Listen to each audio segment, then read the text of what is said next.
Vice President Joe Biden. This debate is sponsored by the Commission on Presidential Debates.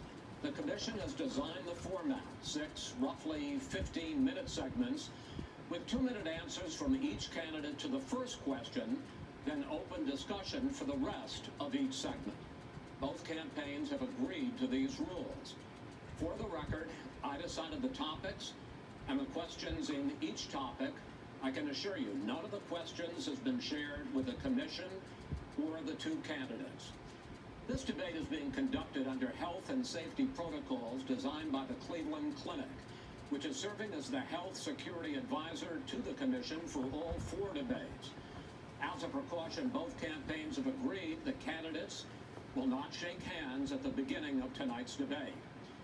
The audience here in the hall has promised to remain silent. No cheers, no boos or other interruptions, so we, and more importantly you, can focus on what the candidates have to say. No noise except right now, as we welcome the Republican nominee, President Trump, and the Democratic nominee, Vice President Biden.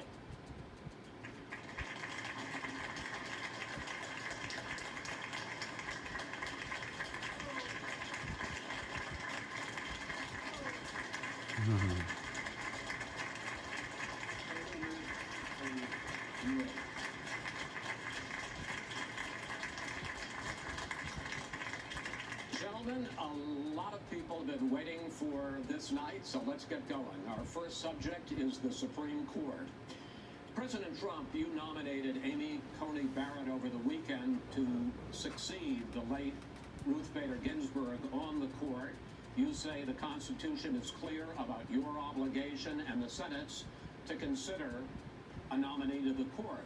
Vice President Biden, you say that this is an effort by the president and Republicans to jam through an appointment and what you call an abuse of power. My first question to both of you tonight, why are you right in the argument you make and your opponent wrong? And where do you think a Justice Barrett would take the court? President Trump, in this first segment, you go first, 2 minutes. Thank you very much, Chris. I will tell you very simply, we won the election.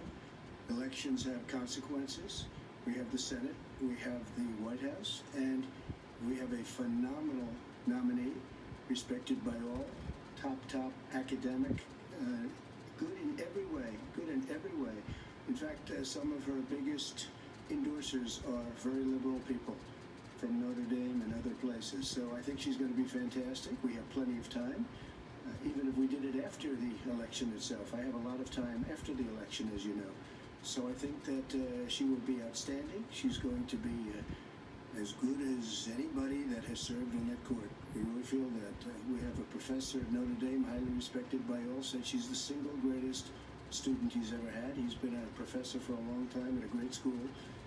And we won the election, and therefore we have the right to choose her. And very few people knowingly would say otherwise. And by the way, the Democrats, they wouldn't even think about not doing it. If they had, the only difference is they're trying to do it faster. There's no way they would give it up. They had Merrick Garland, but the problem is they didn't have the election, so they were stopped. And probably that would happen in reverse also. Definitely would happen in reverse. So we won the election, and we have the right to do it, Chris. President Trump, thank you. Same question to you, Vice President Biden. You have 2 minutes. Well, first of all, thank you for doing this and looking forward to this, Mr. President. The American people have a right to have a say in who the Supreme Court nominee is, and that say occurs when they vote for a United States senators and when they vote for the President of the United States. They're not going to get that chance now because we're in the middle of an election already. The election has already started. Tens of thousands of people have already voted. And so the thing that should happen is we should wait. We should wait and see what the outcome of this election is. Because that's the only way the American people get to express their view is by who they elect as president and who they elect as vice president. Now, what's at stake here is the president's made it clear he wants to get rid of the Affordable Care Act. He's been running on that, he ran on that, and he has been governing on that. He's in the Supreme Court right now trying to get rid of the Affordable Care Act, which will strip 20 million people from having insurance, health insurance now, if if it goes into court. And the justice, and I'm not opposed to the justice. She seems like a very fine person. But she's written before she went on the bench, which is her right, that she thinks that the Affordable Care Act is not constitutional. The other thing is on the court, and if it's struck down, what happens? Women's rights are fundamentally changed. Once again, a woman could be held to pay more money because she has a pre-existing condition of pregnancy. They're able to charge a woman more for the same exact procedure a man did. Yes. And that ended when we, in fact, passed the Affordable Care Act. And there's 100 million people who have pre-existing conditions, and they'll be taken away as well. Those pre-existing conditions, the insurance companies are going to love this. And so it's just not appropriate to do this before this election.